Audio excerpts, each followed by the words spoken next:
सभी को जय हिंद दोस्तों। आशा करता हूँ आप सब बहुत अच्छे होंगे। तो चलिए आज का टॉपिक स्टार्ट करते हैं। आज का जो टॉपिक मैंने लिया है वो है फार्मर प्रोटेस्ट 2.0।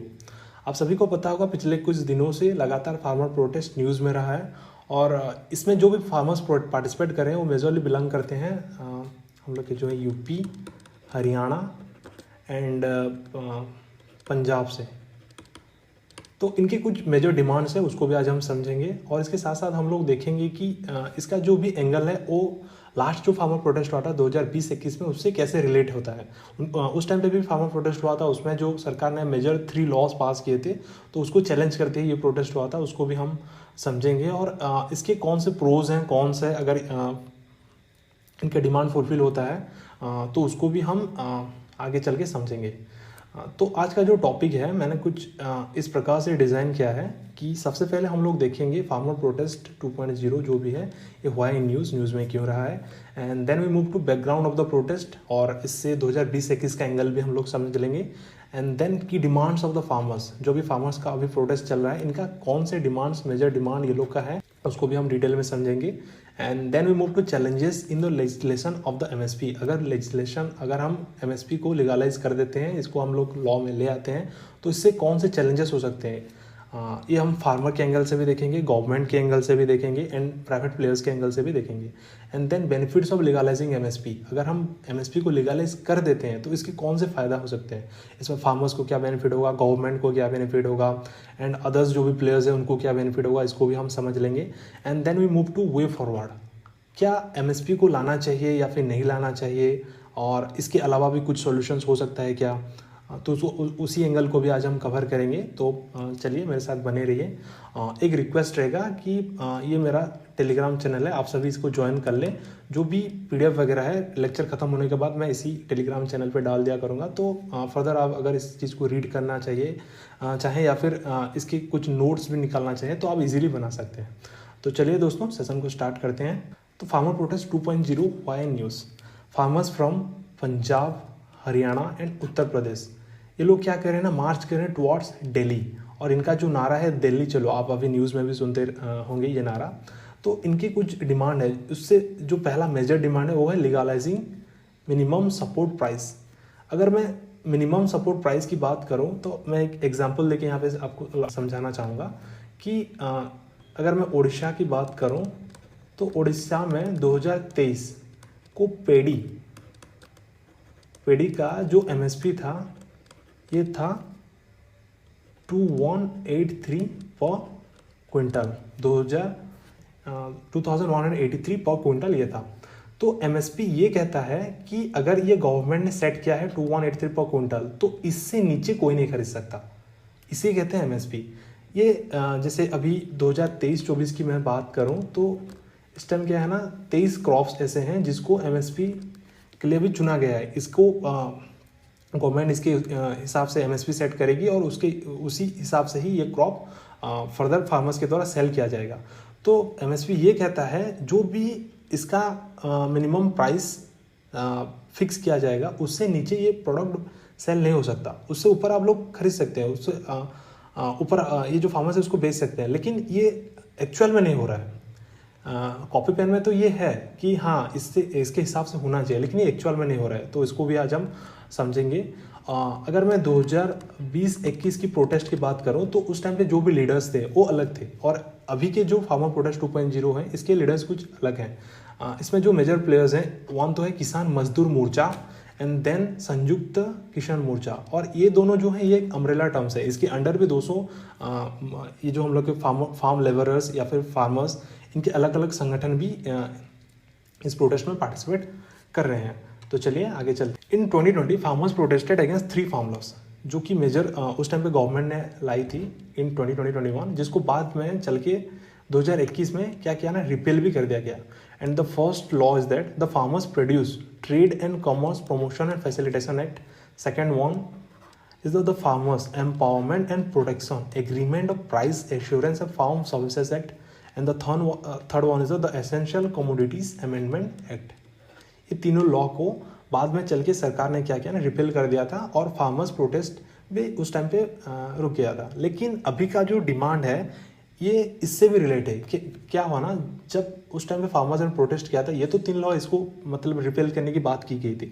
इसके अलावा भी एक ऐसा डिमांड था फार्मर का जो निकल के सामने आया था, वो ये है कि was legalising MSP, minimum support price को लीगल कर दिया जाए, जो कि उस टाइम में सरकार ने ये बोला था कि आगे चलकर इसको लेकर एक कमेटी फॉर्म किया जाएगा और जिसमें फार्मर्स का भी रिप्रेजेंटेशन रहेगा, जो भी फार्म लीडर्स हैं उनका भी रिप्रेजेंटेशन रहेगा, कुछ एक्सपर्ट्स भी रहेंगे, और इसको कैसे लीगलाइज करना है, इसको फर्दर कैसे आगे लेके जाना है, इसके बारे में चर्चा होगा। तो सरकार ने ये कहा था कि इसके ऊपर हम लोग कमेटी बनाएंगे और उस कमेटी के हिसाब से हम लोग देखेंगे कि इसको कैसे आगे चलकर इम्प्लीमेंट किया जा सके। तो एमएसपी ऐसे कुछ इस हिसाब से बनाई जाती है कि जो इंडियन गवर्नमेंट है, ये जो हम लोग का एमएसपी सेट करता है for 22 commodities twice a year in kharif and rabi, कुछ रिकमेंडेशंस रहते हैं, जैसे कि commission for agricultural cost and prices, ये एक कमीशन है, इसके जो भी रिकमेंडेशंस रहते हैं इसके हिसाब से एमएसपी सेट किया जाता है 22 कमोडिटीज़ का। अभी 23-24 में ये 23 क्रॉप्स का है। बट स्टेट एजेंसीज, जो भी स्टेट एजेंसीज इसको परचेज करते हैं, वो मेजर परचेज करते हैं rice, wheat, sugar can at the MSP level, और ये इसलिए परचेज किया जाता है कि इसको बाद में जो भी हम लोग का नेशनल फूड सिक्योरिटी एक्ट, अगर मैं पीडीएस सिस्टम की बात करूं, पब्लिक डिस्ट्रीब्यूशन सिस्टम, जो कि हम लोग के उड़ीसा स्टेट में मेजर है, तो इसमें क्या होता है ना, जो भी राशन कार्ड होल्डर्स हैं, राशन कार्ड होल्डर्स ये मेजर रहते हैं हम लोग के BPL family, below poverty line family से। इनको क्या होता है ना, ये जो राशन कार्ड होल्डर्स हैं, इस स्कीम के अंदर, इस एक्ट के अंदर, मैं बोलता हूँ नेशनल फूड सिक्योरिटी एक्ट के अंदर, इनको फ्री में राशन प्रोवाइड किया जाता है, फ्री में राशन प्रोवाइड किया जाता है, और कई जगह पे मिनिमल कॉस्ट भी रहता है, जिससे मेजर जो अगर मैं बोलूँ व्हीट एक हो गया, राइस हो गया, एंड देन अभी रिसेंटली फिंगर मिलेट्स जो हम लोग का रागी बोलते हैं, इसको भी स्कीम के अंदर दिया गया, जिससे फूड सिक्योरिटी का कुछ इश्यूज ना हो, इसलिए ये मेजर खरीदा जाता है। लेकिन अगर मैं दूसरे क्रॉप्स की बात करूँ, जो इसको छोड़ के, rice, wheat and sugar cane को छोड़ के, तो वो क्या होता है ना, वो प्रॉपर तरीके से मिनिमम सपोर्ट प्राइस से फार्मर बेच नहीं सकता, इससे बहुत सारा दिक्कत होता है। एक रिपोर्ट आई थी शांता कुमार कमेटी की इन 2015, ये कहते हैं कि only 6% of the MSP could be received by the farmers, which directly means that 94% of the farmers are deprived from the benefits of the MSP. अगर 100 लोग की मैं बात करूं according to Shanta Kumar committee, तो ये कहते हैं कि ये 100 लोग में से 6 लोग ऐसे हैं जो एमएसपी को प्रॉपरली रिसीव कर पाते हैं, लेकिन दूसरे जो 94 मेंबर्स हैं, ये लोग प्रॉपर तरीके से एमएसपी को रिसीव ही नहीं कर पाते हैं। तो ये एक मेजर इश्यूज है, तो ये भी एक मुद्दा होता है, बन जाता है इस प्रोटेस्ट के लिए। इन 2021 सरकार ने तो बोला कि जो भी 3 फार्म लॉज है उसको तो रिपेल कर दिया गया, लेकिन जो एमएसपी की बात आई थी, सरकार ने ये बोला था कि मैंने पहले भी कवर किया है, it would set up A panel of growers, जिसमें गवर्नमेंट ऑफिशियल्स भी रहेंगे एंड कुछ एक्सपर्ट्स भी रहेंगे, एंड जो भी लीडर्स हैं, जो भी ये फार्मर्स यूनियंस के लीडर्स हैं, ये भी रहेंगे, और इनको लेके क्या किया गया ना, कुछ वेज सेट किया जाएगा कि एमएसपी को हम लोग जो भी प्रोड्यूसर्स है उसके हिसाब से कैसे सेट करें। तो ये सरकार ने कमिटमेंट दिया था, और इसके हिसाब से 29 जुलाई 2022 में क्या हुआ ना, एक 29 मेंबर का एक्सपर्ट कमेटी ऑन एमएसपी बनाया गया, और इसके जो भी चेयरमैन थे, ये थे former agriculture secretary Sanjay Agrawal. लेकिन इसमें भी कुछ इश्यूज था। इश्यूज कैसा था कि इसमें जो भी रिप्रेजेंटेशन था वो सारे दूसरे जो भी स्टेट्स हैं उनका तो था, लेकिन जो मेजर प्रोटेस्टर्स थे, अगर मैं लास्ट फार्मर प्रोटेस्ट की बात करूं तो उसमें भी जो भी मेजर प्रोटेस्टर थे वो ये लोग थे कि यूपी, हरियाणा, पंजाब से बिलोंग करते थे, लेकिन इस कमेटी में इनका रिप्रेजेंटेशन नहीं था। इनके अलावा जो भी फार्मर्स यूनियन थे इस एरिया का, उनका भी रिप्रेजेंटेशन नहीं था। और इसके साथ साथ जो भी एक्सपर्ट्स, जो भी ऐसे इकोनॉमिस्ट, जो भी एक्सपर्ट जो कि फार्म लॉज को के अगेंस्ट में थे, जो इसको अपोज भी करते थे, उनका भी इस कमेटी में नहीं रहना एक मेजर कंसर्न क्रिएट कर रहा था। एंड एक मैं फैक्ट आप लोगों को बताना चाहूँगा यहाँ पे, जो कि मैंने इंडियन एक्सप्रेस से लिया था, कि अकॉर्डिंग टू रिपोर्ट जो भी प्राइवेट सेक्टर्स हैं, जो भी मेजर प्राइवेट प्लेयर्स हैं, ये जो भी कमोडिटीज़ परचेज करते हैं वो 25% बिलो द एमएसपी। अगर मैं फॉर एग्जांपल आप ये मान के चलिए कि एक प्रोडक्ट है, फॉर एग्जांपल पेडी का सरकार ने 2000 रुपया एमएसपी अगर फिक्स किया है, तो जो भी प्राइवेट प्लेयर आएगा वो क्या करेगा ना, इसको 1500 रुपीज़ में खरीदेगा, तो सीधे 500 रुपीज़ का डायरेक्ट लॉस फार्मर्स को सहना पड़ेगा। तो ये अकॉर्डिंग टू ए रिपोर्ट आया था, प्राइवेट सेक्टर इसी हिसाब से परचेज करें। उसका जो मेजर एग्जाम्पल है वो है शुगर कैन, जो कि अभी यूपी, हरियाणा, पंजाब में चल भी रहा है।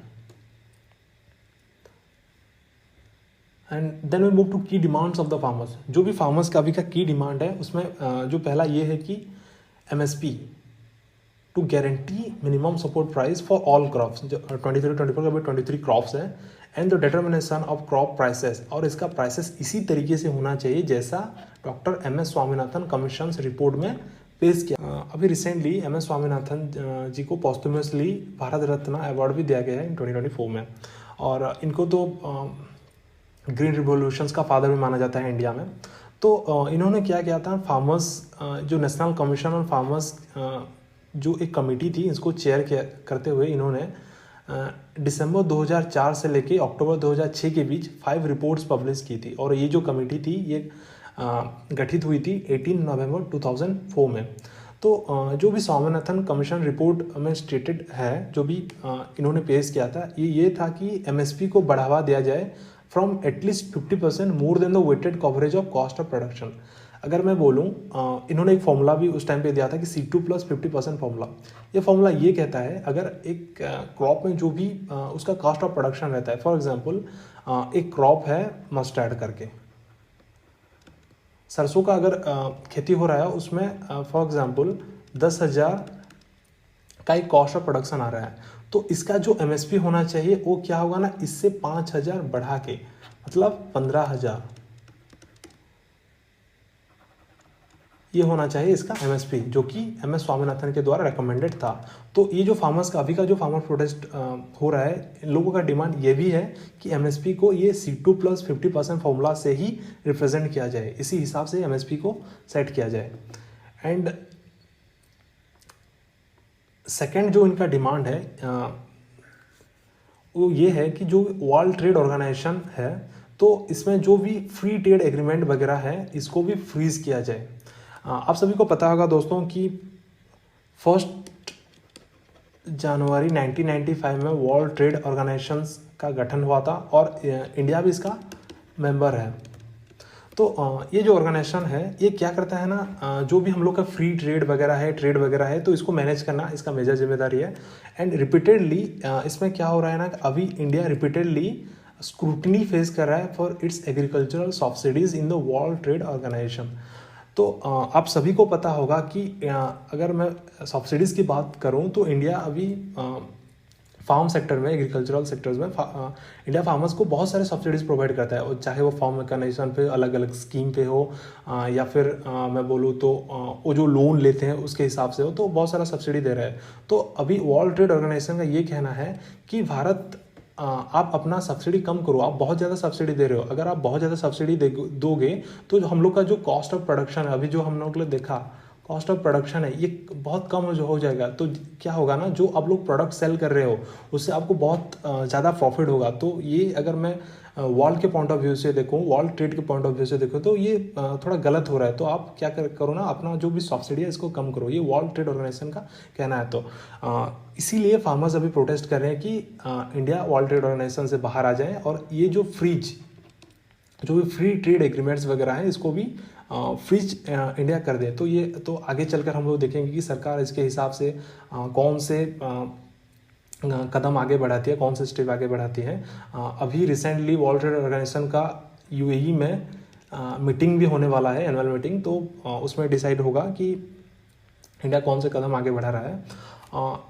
और ये जो वर्ल्ड ट्रेड ऑर्गेनाइजेशन है, इसका भी एक रूल है, डी मिनिमस रूल बोल के। ये रूल ये कहता है कि चाहे जो भी हो जाए, अगर ट्रेड डिस्प्यूट भी हो जाए, तब भी ये जो कंट्रीज जो इसके मेंबर्स हैं, ये कुछ छूट दे सकते हैं। जैसे कि अगर मैं बोलूँ, developed countries can allow up to 5% of the value of production, and developing countries, जैसे कि इंडिया भी अभी एक डेवलपिंग कंट्रीज है, तो ये क्या करते हैं ना, 10% मार्जिन रख सकते हैं। अगर 5% डेवलप्ड कंट्रीज़ के लिए एंड 10% डेवलपिंग कंट्रीज़ के लिए, ये लोग इनको एक छूट दिया गया है कि अगर ट्रेड अगर डिस्टोर्ट भी हो जाता है, तो उसी केस में भी ये लोग वैल्यू ऑफ प्रोडक्शन का 5% अलाउ कर सकते हैं एंड 10% अलाउ कर सकते हैं। Third one is the implementation of land acquisition act of 2013 with provisions for written consent from farmers before acquisition and withdrawal of the right to fair compensation and transparency in land acquisition, rehabilitation and resettlement amendment act 2015। तो 2015 में क्या हुआ था ना, ये जो bill है fair compensation and transparency land acquisition bill, इसको ये जो लैंड एक्विजिशन एक्ट ऑफ 2013 है इसको अमेंड करके ये बिल लाया गया था। लेकिन ये जो land acquisition act of 2013 bill ये कहता है कि अगर public private partnership PPP model का कुछ प्रोजेक्ट हो, आप सभी को पता होगा पीपीपी का मॉडल का ये प्रोजेक्ट होता है कि इसमें गवर्नमेंट एंड प्राइवेट प्लेयर साथ में आके कोई प्रोजेक्ट को अकम्प्लिश करते हैं। तो ये कहता है, ये बिल कहता है कि अगर पब्लिक प्राइवेट पार्टनरशिप का कोई प्रोजेक्ट हो तो उससे क्या होगा ना, 70% पीपुल का कंसेंट लिया जाएगा और उनके हिसाब से उनको डिस्प्लेस कर दिया जाएगा। एंड अगर वो प्राइवेट कंपनीज का बिल है, अगर वो जो प्रोजेक्ट है वो प्राइवेट कंपनीज का है तो उसके हिसाब से क्या होगा, 80% पीपल्स का कंसेंट लिया जाएगा उनको डिस्प्लेस करने से पहले। लेकिन ये जो अभी का बिल आया है 2015 का, जो ये कहता है अगर इस कुछ 5 कैटेगरीज इस बिल में मेंशन किया है, जैसे कि डिफेंस का अगर कोई प्रोजेक्ट हो, अफोर्डेबल हाउसिंग का कुछ प्रोजेक्ट हो, रूरल इंफ्रास्ट्रक्चर का कुछ प्रोजेक्ट हो, या फिर इंडस्ट्रियल कॉरिडोर या फिर इंफ्रास्ट्रक्चर का अगर कुछ प्रोजेक्ट हो, तो इस केस में चाहे वो पीपीपी मॉडल हो या फिर प्राइवेट कंपनी का कुछ मॉडल हो, तो इससे फार्मर जो भी उस जगह फार्मर हो या फिर कुछ लैंड होल्डर्स हो, उनका कोई भी कंसेंट नहीं लिया जाएगा और उनको सरकार जिस हिसाब से चाहे उस हिसाब से डिस्प्लेस कर सकता है। और इसके अलावा जो भी मैटर्स है, चाहे वो कोई भी एरिया में क्यों ना है, उसके जो भी प्रोजेक्ट्स हैं वो सेम रहेगा, वो 70% 80% रूल रहेगा। लेकिन इस जो भी 5 एरिया है, इससे जो भी लैंड होल्डर्स है उनको पूछा नहीं जाएगा कि आपको हाँ ये होना चाहिए या नहीं होना चाहिए, उनको डिस्प्ले सीधा कर दिया जाएगा। तो अभी के जो फार्मर्स प्रोटेस्ट चल रहा है उसका मेजर डिमांड ये भी है कि हाँ इस लॉ को आप हटा के यही लैंड एक्विजिशन एक्ट ऑफ 2013 ही लाइए, जिसमें 70% पब्लिक प्राइवेट पार्टनरशिप में 70% पब्लिक का कंसेंट रहा है और 80% इन प्राइवेट कंपनीज का रहा है। तो इनका डिमांड ये भी एक है। उसके अलावा कुछ अदर डिमांड्स भी हैं फार्मर्स के, जैसे कि अभी के जो फार्मर्स एंड लेबरर्स हैं इनका फुल डेप्थ जो है इसको हटा दिया जाए।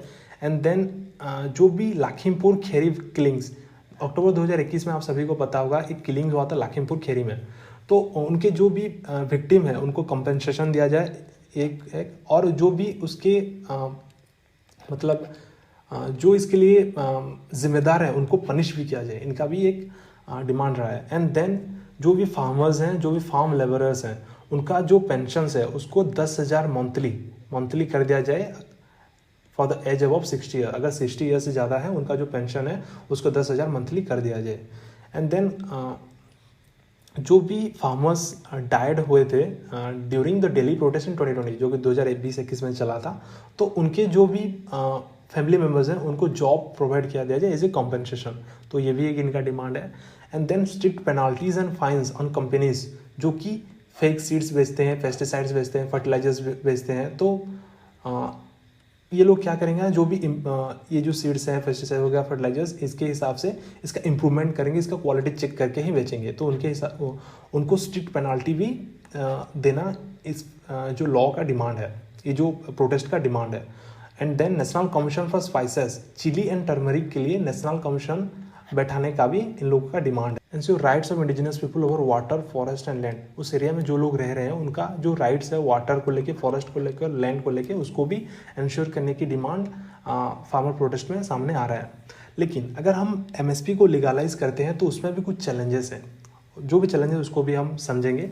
The first one is discrimination among farmers के बीच डिस्क्रिमिनेशन में हो सकता है। कैसे डिस्क्रिमिनेशन अगर हो सकता है कि फार्मर्स ग्रोइंग अनसपोर्टेड क्रॉप्स में face disadvantages in terms of market access and government support.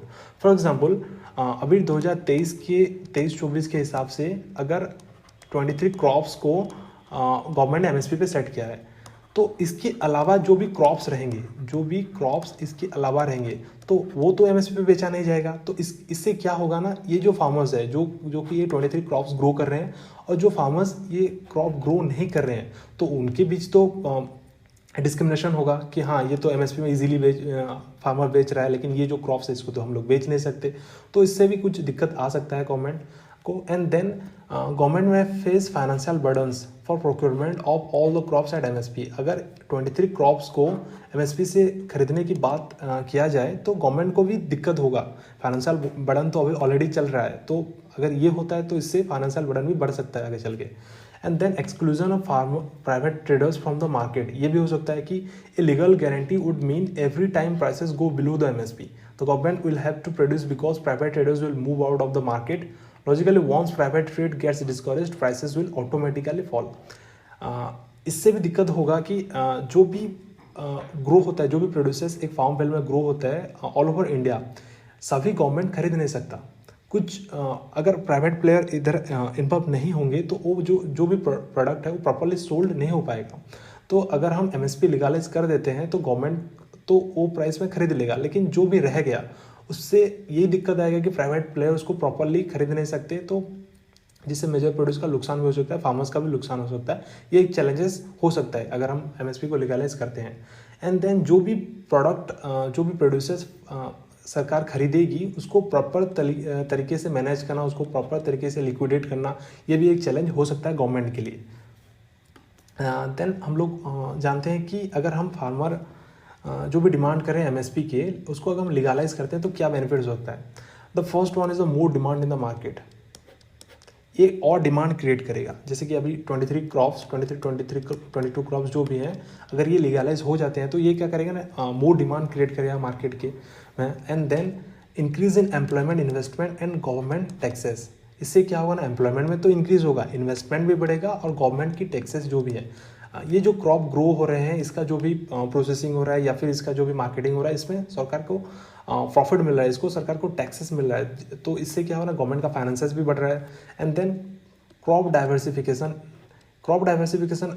अगर हम ये 23 जो भी क्रॉप्स है इसको अगर हम MSP से इसमें MSP अगर हम लगा दें तो क्या होगा ना, क्रॉप तो डाइवर्सिफिकेशन बढ़ेगा, उसके साथ साथ जो भी इकोनॉमिक एंड इकोलॉजिकल बेनिफिट्स है ये भी फार्मर्स को मिलेगा एंड सरकार को भी ऑब्वियसली मिलेगा। And then country will self sufficient in the production of edible oil and pulses. आप सभी को पता होगा, अभी रिसेंटली कुछ दिन पहले कनाडा एंड इंडिया न्यूज़ में था, उसमें ये न्यूज़ भी आ रहा था कि जो भी हम लोग के पल्सेस है हम लोग कनाडा से इसको एक्सपोर्ट भी कर रहे हैं। तो हम लोग के पास इतना सेल्फ सफिशिएंट नहीं है कि हम लोग जो भी हम लोग का 140 करोड़ का आबादी है इसको हम लोग पूरी तरह से पल्सेस या फिर दूसरे जो एडिबल ऑयल है इसको हम लोग दे सकें। तो अगर हम MSP को लीगलाइज करते हैं तो फार्मर भी मोटिवेट, फार्मर को भी इंसेंटिव मिलेगा कि हाँ जो भी ये जो प्रोडक्ट है इसको हम लोग अपने देश में ग्रो कर सकते हैं, जिससे क्या होगा ना, हम लोग के देश के जो रिक्वायरमेंट है उसको हम इजीली फुलफिल कर सकते हैं और हमको एक्सपोर्ट करने की ज़रूरत भी नहीं रहेगी। And then if the government and private prices of the crops are same, farmers won't seek out the government to purchase their crops, so the centers will not be financially burdened by having to purchase more quantities than it requires. This will lead to a reduction in government purchase, storage and redistribution cost for these crops. That is a financial saving. ये financial saving भी दे सकता है अगर government price को MSP पे fix कर दे। तो इससे क्या होगा ना, फार्मर जो भी है इससे तो इजीली प्राइवेट प्लेयर्स भी परचेज कर सकते हैं उसी MSP के हिसाब से, और गवर्नमेंट को जितना रिक्वायरमेंट है वो भी उतना ही परचेज करेगा, उससे ज़्यादा परचेज नहीं करेगा। तो इससे क्या होगा ना, जो भी क्वांटिटी परचेज होगा वो गवर्नमेंट का रिक्वायरमेंट के हिसाब से होगा, जिससे गवर्नमेंट को भी ओवरबर्डन नहीं होगा, उसका जो भी परचेज होगा वो प्रॉपरली स्टोरेज भी उसका हो सकता है। And redistribution cost for this crops, इसको भी इजीली गवर्नमेंट कर सकता है। इससे क्या होगा ना, जो भी फाइनेंशियल सेविंग गवर्नमेंट का ये भी हो सकता है। And then it will further reduce fiscal deficit को भी रिड्यूस करेगा and improve government finances which will be win win situation for all stakeholders. इससे क्या होगा ना, गवर्नमेंट को तो फायदा है, उसके साथ साथ फार्मर्स को भी फायदा रहेगा एंड देन प्राइवेट प्लेयर्स को भी फायदा हो सकता है। Then we move to way forward, कि क्या वे फॉरवर्ड हो सकता है अगर हम MSP को लीगलाइज करते हैं। The first thing is that MSP क्या है ना, एक मिनिमम प्राइस है that a farmer must get to remain in business. अगर फार्मर को फार्मिंग में एंगेज करना है तो हमको MSP देना पड़ेगा। ये एक मैं कहूँ तो ये डिग्निटी की बात है, ये एक मैं बोलूँ तो एक राइट की भी बात है।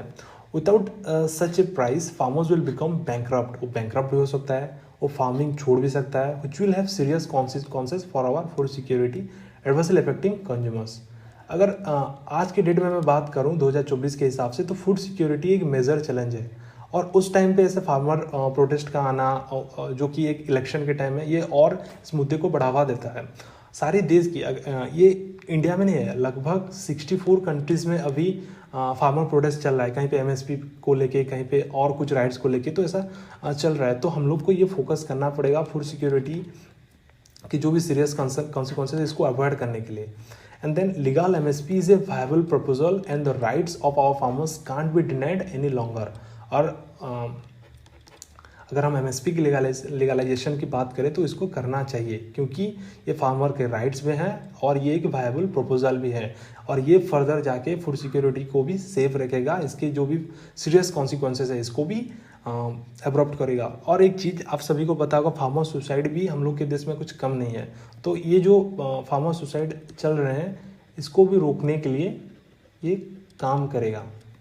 तो ये तो हो गया कि एमएसपी को अगर हम लीगलाइज करते हैं, इसको छोड़ के भी कुछ सॉल्यूशंस हो सकता है क्या, उसको भी हम देखते हैं। Other solutions, first one is the जो भी चैलेंजेस है, जो भी फार्मर्स के इश्यूज है, जो भी डिमांड्स है, उसको एक बार साथ में बैठ के सुनना चाहिए कि हाँ जो भी फार्मर्स की डिमांड है, चाहे वो एमएसपी को लेकर हो, चाहे वर्ल्ड ट्रेड ऑर्गेनाइजेशंस को लेकर हो, तो उसको साथ में बैठ के सुनना चाहिए, उसका जो भी इश्यूज है उसको डिस्कशन करना चाहिए, तभी ये सॉल्व हो सकता है।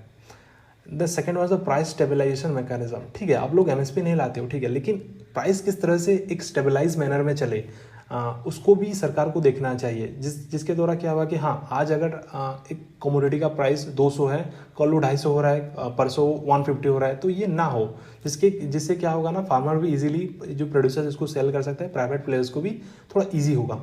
And then avoiding curbs on exports and stock holdings. This will ensure that the farmers have the flexibility to sell their produce internationally and manage their stocks effectively. जो भी एक्सपोर्ट में और स्टॉक होल्डिंग में जो भी issues आ रहे हैं उसको भी सॉल्व करना चाहिए, जिससे क्या होगा ना, फार्मर इजीली इंटरनेशनली इसको इजीली बेच सकते हैं। एंड जो भी इंसेंटिव हो या फिर अगर सरकार की कुछ स्कीम हो तो उसमें डायरेक्ट कैश ट्रांसफर होना चाहिए, जिसको हम डायरेक्ट बेनिफिशियरी ट्रांसफर डीबीटी भी बोलते हैं। तो ये भी एक मुद्दा हो सकता है, ये भी एक सॉल्यूशन हो सकता है। And then insurance schemes already चल रहे हैं अभी देश में, लेकिन इसको भी थोड़ा बढ़ावा देना चाहिए, और ये ऐसा होना चाहिए कि जो भी राइट पर्सन है, जो भी इसका हकदार है, उसको मिलना चाहिए। ऐसा नहीं है कि कुछ मेजर प्लेयर्स हैं, जो कि मेजर फार्मर्स है, रिच फार्मर्स भी हम जिनको बोलते हैं, ये लोग ये सब्सिडी ले रहे हैं, ये लोग ये इंश्योरेंस का स्कीम से अवेल कर पा रहे हैं, और कुछ गरीब फार्मर्स ऐसे हैं जो ये जो स्कीम है इसको अवेल नहीं कर पा रहे। ऐसा तो नहीं होना चाहिए। तो प्रॉपर जो भी इसका हकदार है उसको इंश्योरेंस स्कीम्स का बेनिफिट्स मिलना चाहिए, ये भी इसका एक सॉल्यूशन हो सकता है। तो जो भी इसके प्रोज थे, कॉन्स थे, उन सभी को आज हमने डिस्कशन किया। जो भी फार्मर्स के डिमांड्स थे उसको भी आज हमने डिस्कशन किया। तो आगे चलकर देखते हैं कि क्या होता है, इसका कंक्लूजन क्या निकलता है। अभी के पॉइंट ऑफ व्यू से तो हम बता नहीं सकते क्या ये प्रोपागेंडा है गवर्नमेंट का या फिर ये अपोजिशन पार्टी का कुछ है, हम लोग ये तो अभी खुल के बता नहीं सकते। तो आगे चल के हम लोग देखते हैं इसका सॉल्यूशंस क्या हो सकता है, इसका कौन सा कंक्लूजन निकलता है। तो आप सभी को कैसा लगा लेक्चर, आप कमेंट में ज़रूर बताइएगा। और उसके साथ साथ मेरा रिक्वेस्ट रहेगा, ये मेरा जो भी टेलीग्राम चैनल है इसको आप लोग ज्वाइन कर लें, तो लेक्चर ख़त्म होने के बाद जो भी PDF है मैं इसमें शेयर कर दिया करूँगा। तो आप सभी को थैंक यू, मेरे साथ बने।